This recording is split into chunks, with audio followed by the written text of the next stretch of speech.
Assalamu alaikum warahmatullah.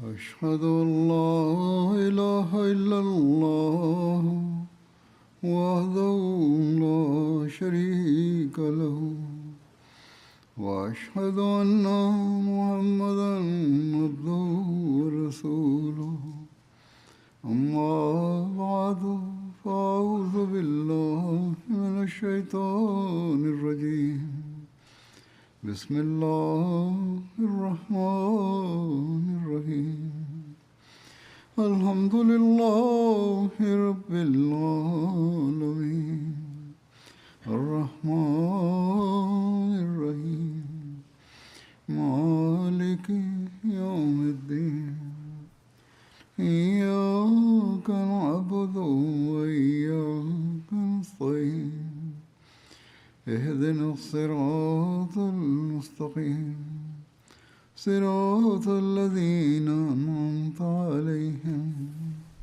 غير المغضوب عليهم ولا الضالين.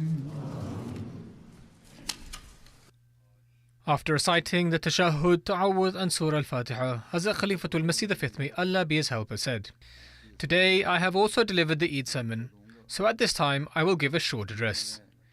For this purpose I have taken an excerpt from the Promised Messiah, peace be upon him, to which we should always pay attention. He states, the wider a believer's relationships with the world are, the more they become a means of elevating his spiritual ranks. Because his ultimate objective is faith.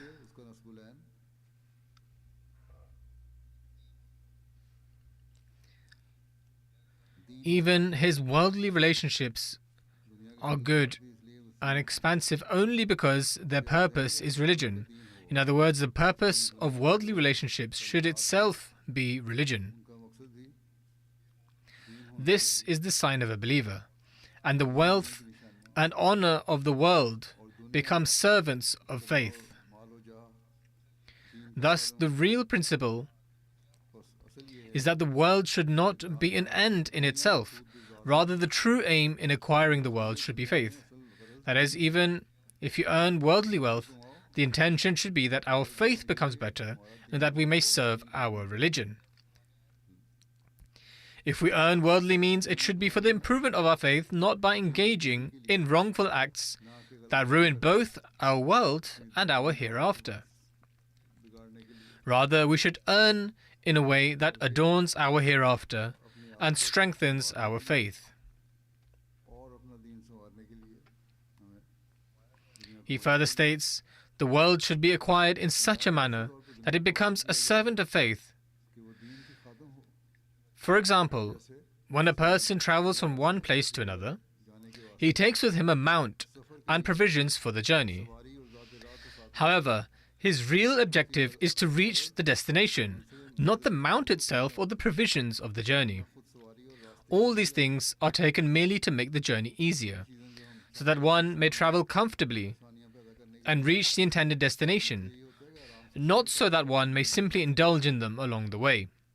He continues, similarly, a person should acquire the world, but only by regarding it as a servant of faith.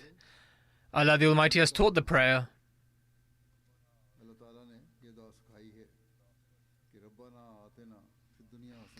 our Lord, grant us good in this world and good in the hereafter, and save us from the punishment of the fire. That is, O Allah, grant us both the good of this world and that of the hereafter. The Promised Messiah, peace be upon him, explains that when Allah the Almighty taught this prayer,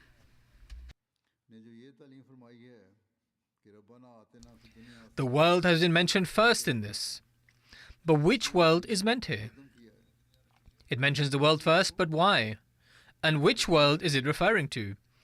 It refers to the good of this world, that kind which becomes a means of good in the hereafter. Such a world which, after attaining it, brings benefit in the hereafter.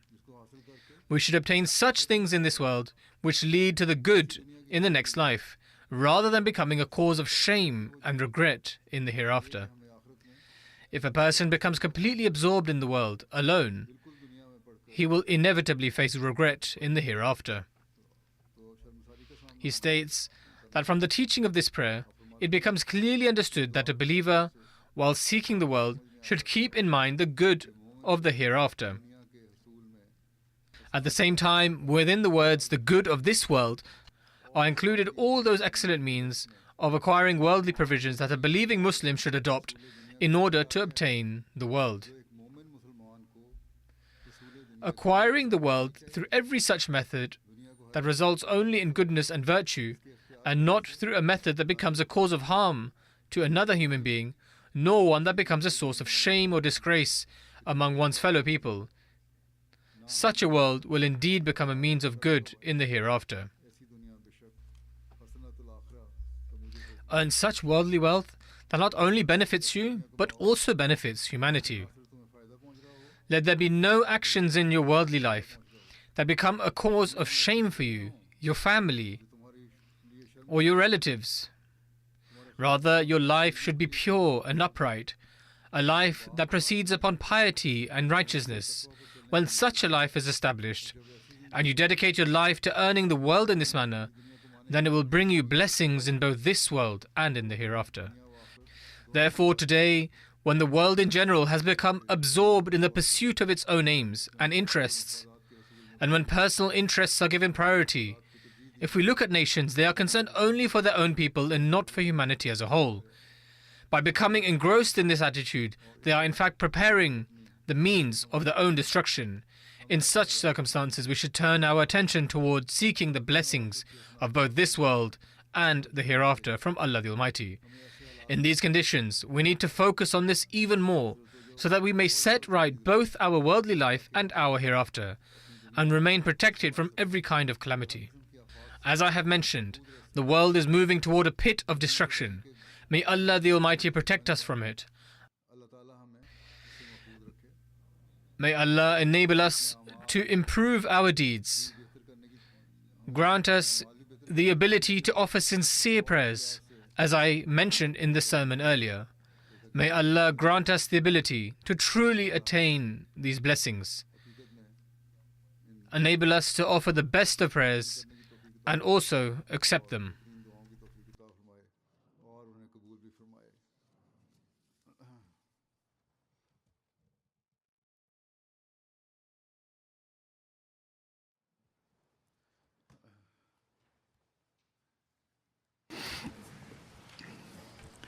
Alhamdulillah, nahmaduhu wa nasta'inuhu wa nastaghfiruh wa nu'minu bihi wa natawakkalu alayh wa na'udhu billahi min shururi anfusina wa min sayyiati a'malina.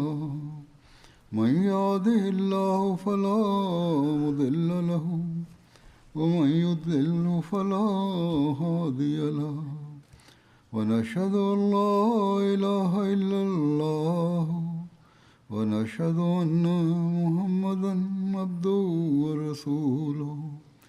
عباد الله رحمكم الله إن الله يأمر بالعدل والإحسان وإيتاء ذي القربى وينهى عن الفحشاء والمنكر والبغي يعظكم لعلكم تذكرون. اذكروا الله يذكركم وادعوه يستجب لكم ولذكر الله أكبر.